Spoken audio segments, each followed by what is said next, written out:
fait gratuitement. Il a payé le prix de la hauteur de l'amour gratuitement et qui dépend de rien de tout. Il y a des gens qui disent que oh, cette personne a les moyens, cette personne a ceci, cela, lui-même voit toujours ceci, cela. Mais l'Éternel te dit le prix qu'il a payé sur la croix, il n'a pas payé pour quoi que ce soit. Il était l'homme saint dans les cieux.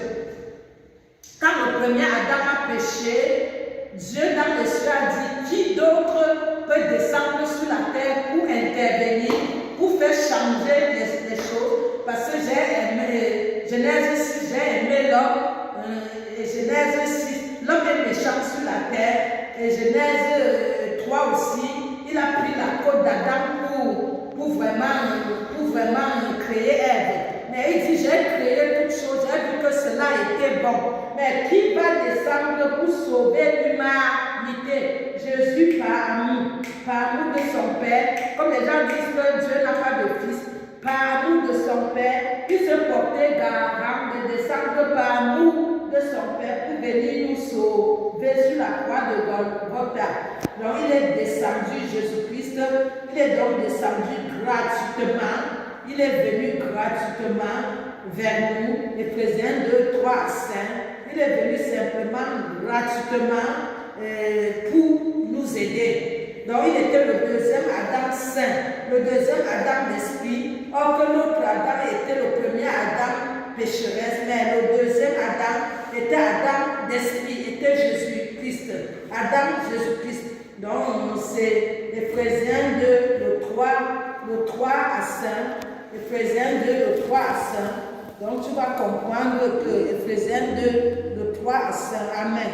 Il nous dit ici, selon le train de ce monde, selon le prince de la connaissance de l'air, de l'esprit, qui agit maintenant dans les fils de la rébellion, nous tous aussi, nous étions de leur nombre. Et nous vivions autrefois selon les convoitises de la chair et de nos pensées, et nous étions par nature les enfants de la colère, comme les autres locates. Mais Dieu, qui a été riche en miséricorde, à cause du grand amour dont il nous a aimés. Le Saint dit le grand amour, verset 5, le grand amour qu'il nous a aimés, ce grand amour, le grand amour dont il nous a aimés, nous qui étions morts par nos offenses, il nous a rendu la vie. Avec Christ, c'est par grâce qu'il vient nous sauver. Et donc nous ajoutons les œuvres et la sanctification, la repentance, et il descend par grâce manifester cet amour, cette miséricorde, parce que le même Éphésiens 1 nous dit qu'il est tout en tous. Jésus-Christ est tout en tous. Il a reçu les clés de toutes choses. Il a reçu les clés de toutes choses. Et donc Éphésiens 1 d'ailleurs nous le dit. Il a reçu les clés de toutes choses.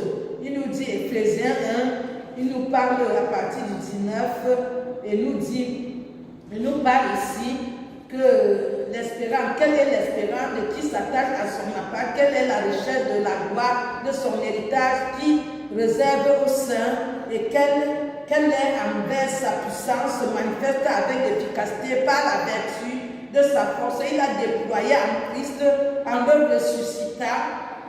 ressuscitant des morts et en le faisant asseoir à sa droite dans les lieux célestes, au-dessus de toute domination, de toute autorité, de toute puissance, de toute dignité et de tout nom qui se peut nommer, non seulement dans ce siècle, mais dans le siècle à venir. Il a tout mis sous ses pieds et il l'a donné pour chef suprême à l'Église, qui est son corps, toute la plénitude de celui qui remplit tout en tous. Alléluia, c'est ce que je venais de dire. Donc cette plénitude qui remplit tout en tous, c'est cet amour incommensurable, pardon, cet amour grandiose, cet amour énorme, cet amour large, cet amour profond, cet amour plein de longueur et large, et cet amour profond et plein d'auteur, plein de largesse, cet amour que Jésus nous a donné aujourd'hui, il nous demande de nous aimer ardemment. Jésus nous demande de nous aider ardemment. Ça veut dire que ce commandement de Jean 13:34 nous demande de nous aimer vraiment. Que tu regardes ton frère, ta soeur, tu vois que Dieu, Christ en lui, parce que le prix qu'il a payé, nul ne peut payer ce prix. Même avec l'argent, tu ne payeras pas. C'est le prix au-dessus des prix. Comme on dit, il a vaincu le nom au-dessus de tous les noms. Jésus a payé le prix inestimable, le prix du rachat, le prix au-dessus des déçus. Donc, bien aimé, cet amour, tu dois vraiment comprendre que si tu sais Dieu et tu n'as du tout pas l'amour, c'est mauvais. Il m'avait dit, paie les brebis que je te donne, ne cherche pas quelqu'un parce que tu as de l'amour. L'amour change tout. Et j'ai dit, je suis pauvre pécheresse, comment tu m'as amené dans les cieux? Et Jésus-Christ a dit, je regarde au cœur. Donc, lave ton cœur et aie l'amour pour les autres. Et donc, l'amour de Dieu est quelque chose d'énorme. Et je peux te dire, il est toujours difficile d'aimer ceux qui te font du mal. Mais tu dois demander la force du Saint-Esprit. Seul, tu ne peux rien faire, mais par l'aide du Saint-Esprit, tu peux tout.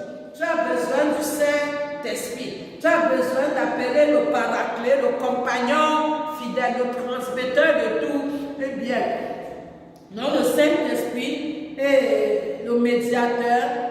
Il est le paraclet, il est le compagnon fidèle, le transmetteur de tout bien, celui qui nous transmet les pensées. Et donc, tu dois simplement demander l'aide du Saint-Esprit, comme Romains 8:23 le dit. Quand tu pries, tu ne sais même pas ce que tu demandes, quand tu parles en langue, mais c'est le Saint-Esprit qui intercède pour nous auprès du Seigneur. Et le Seigneur intercède pour nous auprès de Dieu.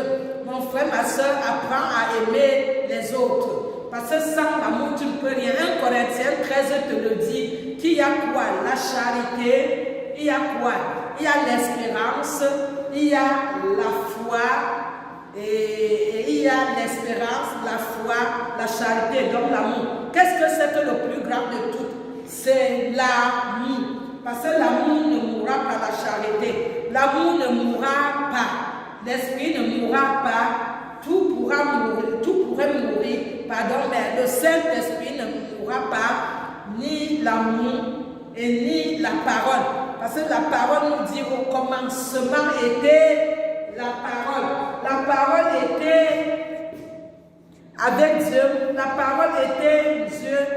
Donc au commencement était la parole. La parole était avec Dieu, la parole est Dieu. Tu dois comprendre que tout a commencé par la parole.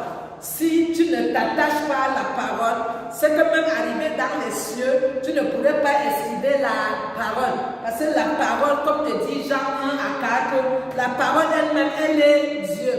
Donc quand tu commences à méditer la parole te parle.